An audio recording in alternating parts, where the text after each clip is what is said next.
Hi hello ಎಲ್ಲ ಬೋಟ್ನಲ್ಲಿ ನೋಡ್ತಾ ಇದ್ದೀರಾ ನೋಡಿ. ಚೆನ್ನಾಗಿದೆಯಾ? ತುಂಬ ಚೆನ್ನಾಗಿದೆ. ಇಲ್ಲಿ 1 ಗಂಟೆ ನಾವು ಇರಬೇಕು. ಅದಕ್ಕೋಸ್ಕರ ನಾನು ಒಂದು ವಿಡಿಯೋ ಮಾಡೋಣ, ಒಂದು ಸ್ಟೋರಿ ವಿಡಿಯೋ ಹೇಳೋಣ ಅಂತಿದ್ದೀನಿ. ನೋಡಿ. Hello, thank you very much. ಎಲ್ಲ ನೋಡಿ. ಶ್ರೀಕೃಷ್ಣ ಮುಂದೆ ಜಗದ್ಗುರು. ಸ್ಟೋರಿ ಕತೆ second part. Bhuvi Harin second part. ಹೀಗೊಂದು ಲವ್ ಸ್ಟೋರಿ. ಅಮ್ಮ, ನೀವು ಎಲ್ಲ ನಾಟಕಕ್ಕೆ ಬಂದು ಬಿಡಿ, ಹಾಗೆ ನನಗೆ ಏನಾದರೂ ಅಲ್ಲಿಗೆ ತಿಂಡಿ ತಂದುಕೊಡಿ. ಮುಂದುವರಿದಿದೆ ಕತೆ. ಅಲ್ಲಿ ಮಾಡಿಸ್ತಾರಲ್ಲೇ, ಅದೆಲ್ಲ ನನಗೆ ಸಾಕಾಗೋದಿಲ್ಲ. ನೀನು ಮಾಡ್ಕೊಂಡು ಬರಬೇಕಷ್ಟೆ. ಆಯಿತು ಬಿಡು ಆಂಟಿ, ಎಲ್ರಿಗೂ ಹೇಳಿದ್ದೀನಿ, ನೀನು ಹೇಳು. ಡೈಲಾಗ್ ಬುಕ್ ತೆಗೆದುಕೊಂಡು ಹೋಗು. ನೋಡಿಕೊಳ್ಳೋದಕ್ಕೆ ಬೇಕಾಗುತ್ತೆ. ಎಷ್ಟು ದೊಡ್ಡವನಾಗಿ ಕಾಣ್ತೀಯ ಈ ಡ್ರೆಸ್ನಲ್ಲಿ. ರಾಜನ್ ಥರ ಜರ್ತಾರಿ ಡ್ರೆಸ್ಸು, ಪಂಚೆ, ಕಿರೀಟ. ಅಲ್ಲಿ ಹರಿಣ್ ಮನೆಯಲ್ಲಿ ಅವರು ಹೇಳುತ್ತಿದ್ದರು. ಎಲ್ಲ ನೋಡಿಕೊಂಡು ಅಲ್ಲಿ ಸರಿ, ಎಲ್ಲ ಅಲ್ಲಿ ನೋಡಿರಂತೆ ಬರ್ತೀನಿ, ಟೈಮ್ ಆಗುತ್ತೆ ಅಂತ ಹೊರಟ. ಅವಳು, ಅಮ್ಮ ನೀನು ನನ್ನ ಜೊತೆ ಬಾ, ನನಗೆ ಭಯ ಆಗುತ್ತೆ. ಸ್ಟೇಜ್ನಲ್ಲಿ ಹೋಗೋದಕ್ಕೆ ಎಂಥ ಭಯ, ಪ್ರಾಕ್ಟೀಸ್ ಮಾಡಲ್ವ? ನೋಡು ಈ ಸೀರೆ ಯಾರು ಉಟ್ಕೋತಾರೆ? ಈ ಒಳಗೆ ಎಲ್ಲ ಏನೂ ಆಗೋಲ್ಲ. ಇವತ್ತೊಂದು ದಿವಸ ನಾಟಕ ಅಲ್ವಾ, ಮಾಡಿಬಿಡು. ಇವತ್ತೊಂದು ದಿವಸ ಒಪ್ಕೊಂಡು ಮಾಡ್ತೀನಿ ಅಂತ ಹೇಳಿದ್ದೀಯ, ಮಾಡಬೇಕಷ್ಟೆ. ನಡಿ ಹೋಗೋಣ.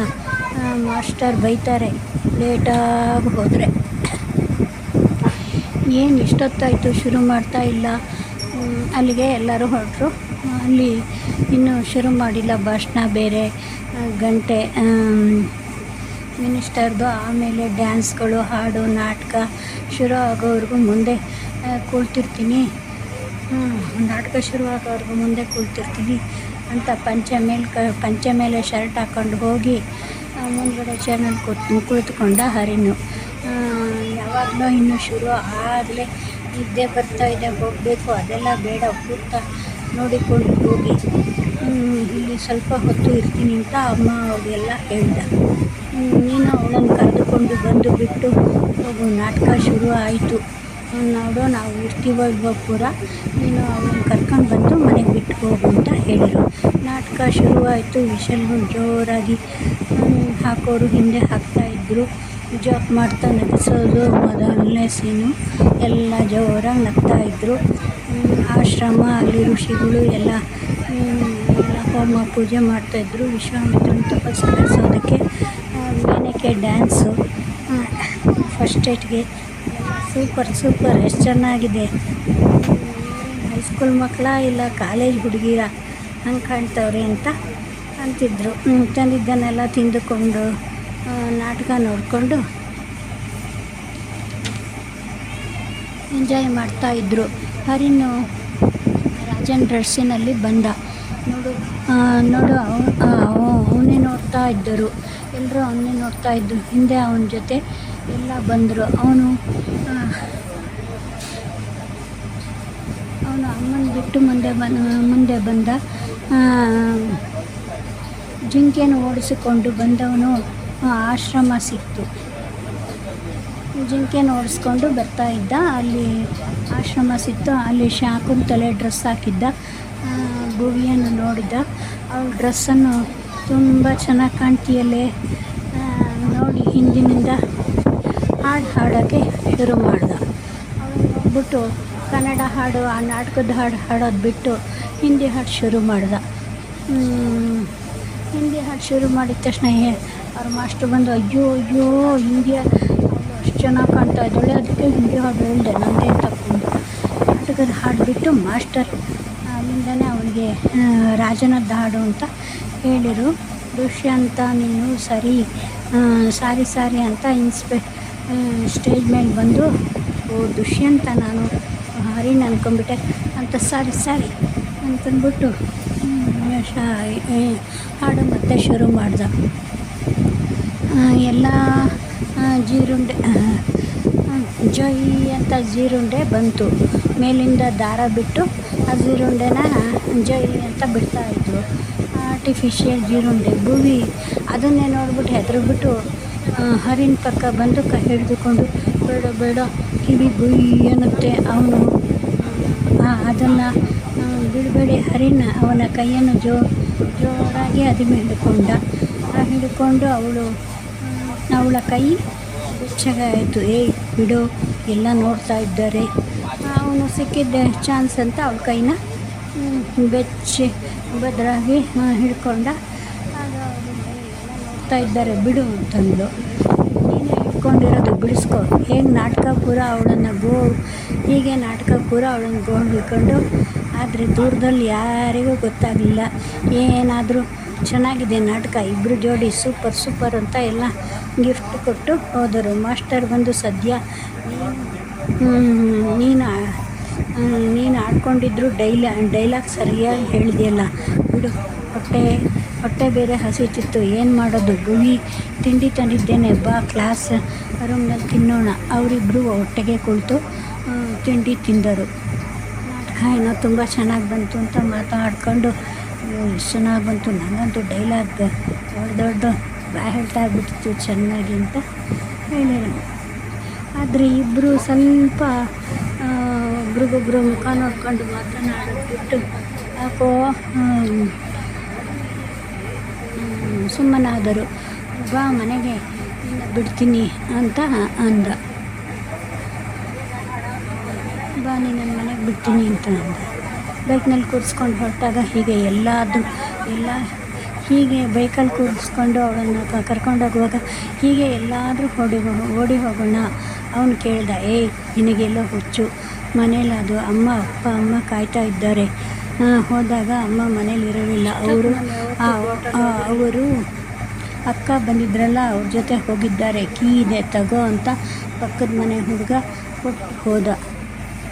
ಅಮ್ಮ ಇಲ್ಲ ಬಂದಿಲ್ಲ, ಅವ್ರ ಅಕ್ಕ ಕರೆದ್ರು ಅಂತ ಹೋದರು, ತಗೋ ಈ ಕೀ ಅಂತ ಕೊಟ್ಟ.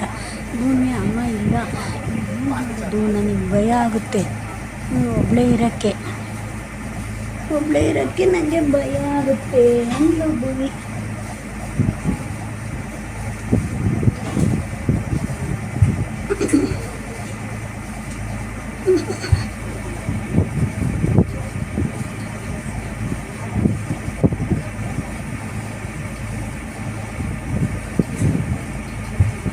ಒಬ್ಬಳೇ ಭಯ ಆಗುತ್ತೆ ಅಂತಂದ್ಲು ಭೂಮಿ. ನಿಮ್ಮಮ್ಮ ಬರೋವರೆಗೂ ನಾನು ಇರ್ತೀನಿ ಬಿಡು, ಆದರೆ ಈ ಡ್ರೆಸ್ನಲ್ಲಿ ನಾನು ಇಲ್ಲೇ ಚೇಂಜ್ ಮಾಡ್ತೀನಿ ಅಂತ ಮಾಡು. ಅವಳು ರೂಮ್ಗೆ ಹೋಗಿ ಎಲ್ಲ ಚೇಂಜ್ ಮಾಡಿ ಬಂದಳು. ಈ ಬಣ್ಣ ಮಾತ್ರ ಹೋಗಲ್ಲ, ಮೇಕಪ್ಪು ಏನು ಮಾಡೋದು. ತುಂಬ ಹಾಕಿದ್ರು. ಇಬ್ಬರು ಮುಖ ನೋಡಿಕೊಂಡರು. ಹರಿನನ್ನು ನೋಡಿ ಅವಳು ತಲೆ ತೆಗೆಸಿದಳು.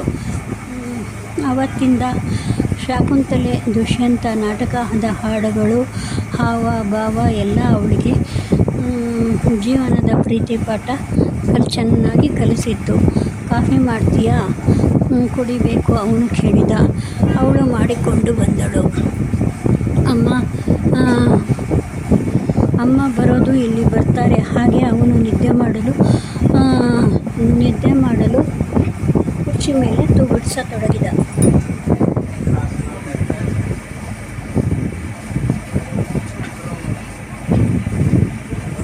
ಅವಳು ಸೋಫಾ ಮೇಲೆ ಹೊರಗೆ ಕುಳಿತಳು. ಅವಳ ಓಣಿ ಜಾರಿತು. ಅದೇ ಡೈಲಾಗ್ ಹಾಡ್ತಾ ಇದ್ವಾ. ಅದೇ ಡೈಲಾಗ್ ಹಾಡ್ತಾ ಅವರು ಮಲಗೋದ್ರಲ್ಲಿ ಕೆಂಜಿಗ ಗುಯ್ ಅಂತ ಬಂದಿತ್ತು. ಇವಳು ಮತ್ತೆ ಹೆದರಿ ಹರಿಣನ್ನು ಹಿಡಿದುಕೊಂಡಳು. ಕರೆಂಟ್ ಅದೇ ಟೈಮ್ನಲ್ಲಿ ಹೋಗಬೇಕಾ, ಅದೇ ಗುಯ್ ಅನ್ನುತ್ತಲೇ ಇತ್ತು. ಕತ್ತಲೆಯಲ್ಲಿ ಬಿಗಿಯಾಗಿ ಹಿಡಿದುಕೊಂಡಳು. ಇನ್ನು ಬಿಗಿಯಾಗಿ ಇಬ್ಬರು ಸೋಫಾ ಮೇಲೆ ಹಾಗೆ ಕುಳಿತವರು. ನಂತರ ಒಬ್ರಿಗೊಬ್ಬರು ಮುಖ ನೋಡಿಕೊಂಡರು. ಮತ್ತು ಅವನ ಎದೆಗೆ ಹಾಗೆ ಹೊರಗಿದಳು. ತುಂಬ ಸುಂದರವಾಗಿ ಕಾಣುತ್ತಿದ್ದ ಭೂಮಿಯನ್ನು ಅವನು ಹಾಗೆ ಅಪ್ಪಿಕೊಂಡ. ಬೆಳಗ್ಗೆ ಅದು ಹಾಗೆ ರೂಮಿಗೆ ಸೇರಿದರು. ಬೆಳಗ್ಗೆ ಅದು ಅಮ್ಮ ಬಂದಿಲ್ಲ. ಅಂದರೆ ನಾನು ಅರುಣ್ ಏನು ಮಾಡಿದೆವು?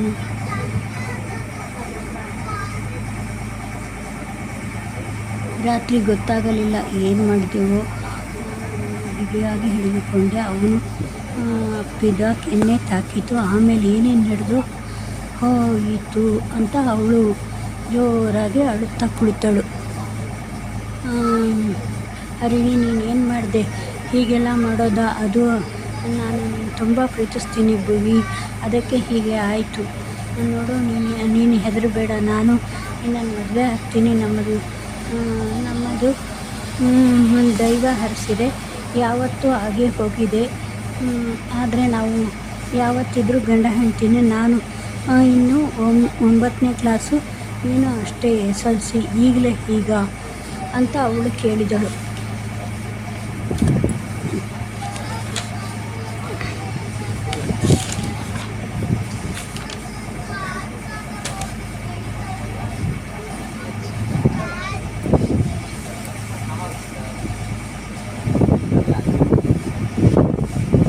ಎಲ್ಲರೂ ಕೇಳಿದರೆ ಏನು ಹೇಳೋದು?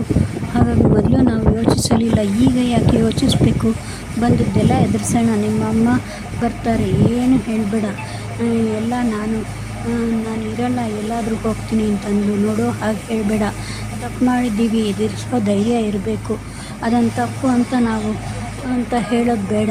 ನಮ್ಮ ಪ್ರೀತಿ, ನಮ್ಮ ಪ್ರೇಮ, ನಮ್ಮ ಮನಸ್ಸು ಒಂದಾಗಿತ್ತು. ಈಗ ನಾವು ಒಂದಾಗಿದ್ದೀವಿ ಅಷ್ಟೇ.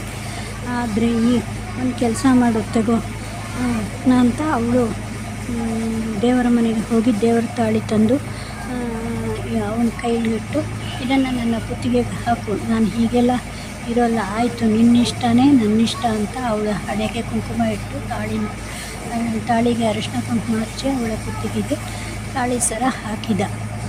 ನೋಡು, ಬೆಳಗ್ಗೆ ಆಯಿತು, ನೀನು ಹೊರಟು ಬಿಡು. ನಾನು ಮೆಸೇಜ್ ಮಾಡ್ತೀನಿ ಅಂತ ಅವಳೇ ಧೈರ್ಯ ಹೇಳಿದಳು ಕೊನೆಗೆ ಅವನಿಗೆ. ನೀನು ಹೇಳಿದ್ದೀಯಲ್ಲ, ತಪ್ಪು ಮಾಡಿದ ಮೇಲೆ ಧೈರ್ಯದಿಂದ ಎದುರಿಸ್ಬೇಕು ಅಂತ. ಇದು ಪ್ರೀತಿ ತಪ್ಪು ಅಂದ್ಕೊಳ್ಬೇಡ. ನಾವು ಮಾಡಬಾರ್ದು ಮಾಡಿಲ್ಲ.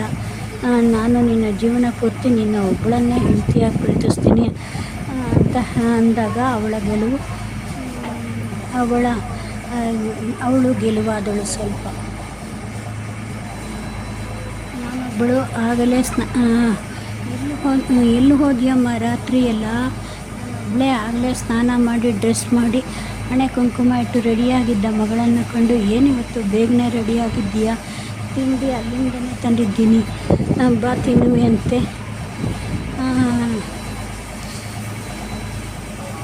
ಬೇಡ, ಎಲ್ಲ ನಾಟಕ ಚೆನ್ನಾಗಿ ಆ ಮನೆಯಲ್ಲಿ ಉಳಿಸಿಕೊಂಡರೂ ಬಿಡಲಿಲ್ಲ ನಮ್ಮನ್ನು. ನಾಟಕ ಚೆನ್ನಾಗಿತ್ತು. ನಮ್ಮದು ನಾಟಕ ಕೇಳಿದರೆ ನೀನು ಚೆನ್ನಾಗಿ ಬೈತೀಯ. ಈಗ ಬೇಡ, ಆಮೇಲೆ ಹೇಳ್ತೀನಿ. ಸುಪ್ರಿಯಾ ಜೊತೆ ಬಂದಿದ್ದ ಅಜ್ಜಿ ಏನು ಇಷ್ಟು ಸುಪ್ರಿಯಾ ಅಮ್ಮ, ಏನು ಇಷ್ಟು ಬೆಳೆದ್ಬಿಟ್ಟಿದ್ಯಾ? ಬೇಗ ಮದುವೆ ಮಾಡೆ ಇವಳಿಗೆ, ಆಮೇಲೆ ನಿನ್ನ ಕೈಲಿ ಸಿಗಲ್ಲ. ಕಾಲೇಜ್ಗೆ ಹೋಗ್ತಾಳೆ, ಯಾರನ್ನಾದರೂ ಅಲ್ಲೇ ಕಟ್ಕೋತಾಳೆ. ಅಮ್ಮ ನೋಡಿ, ಏನು ಹೇಳ್ತೀಯ? ಅವಳು ಓದೋದು ಬೇಡವಾ? ಅಯ್ಯೋ, ಹೆಣ್ಮಕ್ಳು ಓದಿ ಏನು ಅಡುಗೆ ಮಾಡೋದು ತಪ್ಪುತ್ತಾ? ಮಕ್ಕಳನ್ನ ಇರೋದು ತಪ್ಪುತ್ತಾ? ಹಂಗೂ ಓದಬೇಕು ಅಂದರೆ ಅವಳು ಗಂಡ ಓದಿಸ್ತಾನೆ ಬಿಡು. ಇಲ್ಲ, ನೀನೇ ಅಳಿಯ ಮಗಳನ್ನು ಮನೇಲಿ ಇಟ್ಕೊಂಡು ಓದಿಸು. ಯಾರು ಬೇಡ ಅಂತಾರೆ? ನಾನು ಸಾಯೋದಕ್ಕೆ ಮುಂಚೆ ಅವಳು ಮದುವೆ ಮಾಡಿಬಿಡು ಅಷ್ಟೇ. ನೀನು ಇರ್ತೀಯ ಬಿಡು, ಇನ್ನೂ ಗಟ್ಟಿಯಾಗಿದ್ದೀಯಾ. ಏನು ಇಷ್ಟನೋ ಅದೇ ಮಾಡ್ತೀವಿ. ಅಜ್ಜಿ, ನೀನು ಹೇಳಿದ್ದೇ ಸರಿ ಅಜ್ಜಿ. ಬೇಗನೆ ಮದುವೆ ಮಾಡಿಬಿಡ್ರಿ, ಬೇಗ ಮಕ್ಕಳು ಕೈಗೆ ಬರ್ತಾರೆ. ನಮಗೂ ದುಡಿಯೋಕ್ಕೆ ಒಬ್ಬಳು ಖರ್ಚು ಮಾಡಿಸೋಕ್ಕೆ, ಒಬ್ಬ ದುಡಿಯೋಕ್ಕೆ ಸಾಕು ಬಿಡ್ರಿ.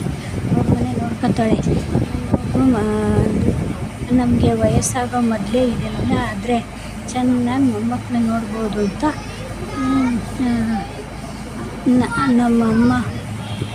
ನಮ್ಮಮ್ಮಂಗೆ ಹೇಳಜ್ಜಿ. ಸುಪ್ರಿಯಾ ಸುಮ್ಮನಿರಲಿಲ್ಲ.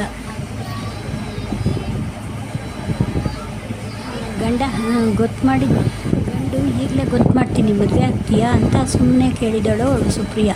ಹ್ಞೂ, ಓದೋದು ಯಾರಿಗೆ ಬೇಕೋ ಆಮೇಲೆ ಮದುವೆ ಮಾಡಿಕೊಂಡು ಓದ್ತೀನಿ, ನೋಡ್ತೀನಿ, ಹಾಗೆ ಸಂಸಾರ ಮಾಡ್ತೀನಿ. ನಾನು ಇದನ್ನು ಕಾಯ್ತಾ ಇದ್ದೆ.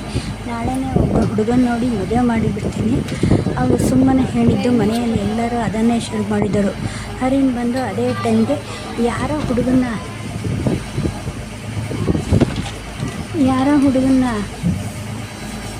ನೋಡಬೇಕು ಅಂತ ಇದ್ದೀರಾ ಅಜ್ಜಿ? ನಾನು ಸಾಯೋದ್ರೊಳಗೆ ನನ್ನ ಮೊಮ್ಮಗಳು ಮದುವೆ ನೋಡೋಣ ಅಂತಿದ್ದೀನಿ.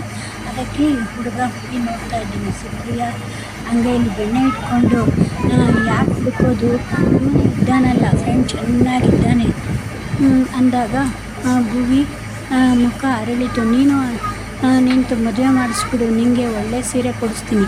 ಆದರೆ ನಿನಗೆ ಹರಿನ್ ಇಷ್ಟನಾ ಕೇಳ್ತೀಯ? ಅವಳು ಕಾಲ ಮೇಲೆ ಬಿದ್ದು ಅಜ್ಜಿನ ಕರ್ಕೊಂಡೋಗಿ, ಅಜ್ಜಿ ನನಗೆ ಕ್ಷಮಿಸು, ನನ್ನ ತಪ್ಪಾಯಿತು, ಅಯ್ಯೋ ಕಂದ ಅಳಬೇಡ ಹೇಳು ಹೇಳಿದ. ಅವಳು ಎಲ್ಲನೂ ಹೇಳಿಬಿಟ್ಟಳು. ಹೀಗೆ ನಾನು ಅವನು ಮಾಡ್ಕೋಕ್ಕೆ ಹೋಗಿ ಬಂದಾಗ ಹೀಗಾಯಿತು ಅಂತ.